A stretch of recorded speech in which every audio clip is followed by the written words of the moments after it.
Alright, what's up YouTube? So I am coming to you guys with a question today. I'm seeking advice on what to do with some firewood. So I found out that the dead trees in this stand here at my landlord's are ash trees that are infested with emerald ash borer beetles.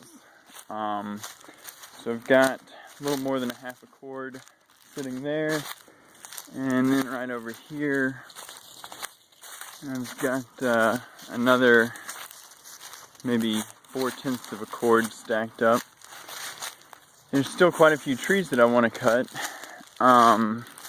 This is not one of them, but I'll just show you kind of what the damage to the wood looks like from the emerald ash borer. You can see all these serpentine lines and the bark peeling off, and then kind of the telltale sign is these exit holes that are D-shaped. There's a good example right there. So I've found some literature that says, you know, don't move firewood at all, because my property is actually about 70 miles away from this property. I've found some literature that says don't move your firewood more than 50 miles.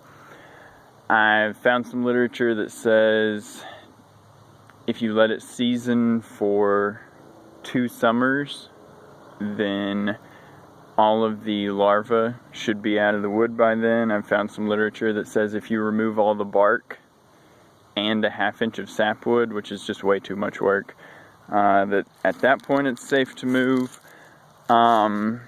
But the county that my property is in, as opposed to the county that my landlord's property is in, both are within the quarantine zone. So I don't know if it's okay to move it though, because I've never seen ash trees diseased like this at home.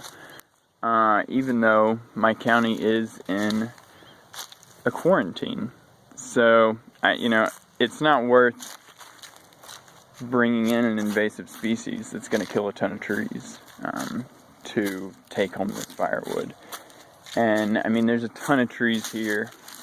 There's a lot of firewood that I can get from these ash trees. So what I'm considering doing is just cutting it, splitting it, stacking it, and letting it season for this summer and the next summer.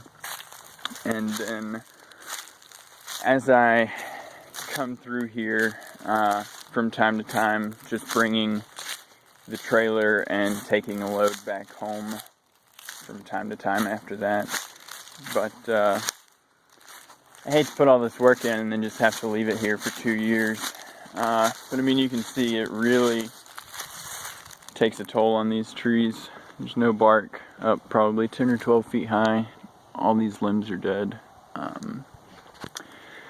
So I don't know, I'm kind of at a conundrum here. I'd really appreciate any advice from people who know a little more about this than I do. Until now, the only experience I'd had with it was just hearing things on the news about it, and they were actually talking about it in North Carolina, not in Tennessee. And where I'm at right now actually is pretty much right where Virginia, Tennessee, and Kentucky all meet. My landlord's front yard is in Tennessee. Her backyard, where I'm standing now, is in Virginia, and then just right over there is the Kentucky line.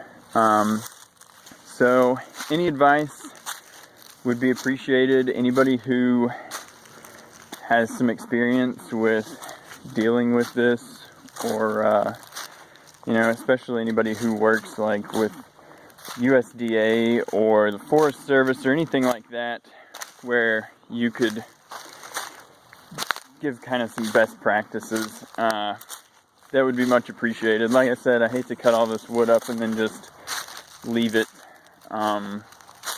If that's what I have to do, then that's what I'll do. I don't want to bring a bunch of infested wood into my backyard and kill a whole bunch of trees.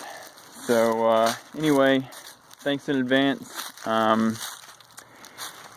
And I'll talk to you guys later.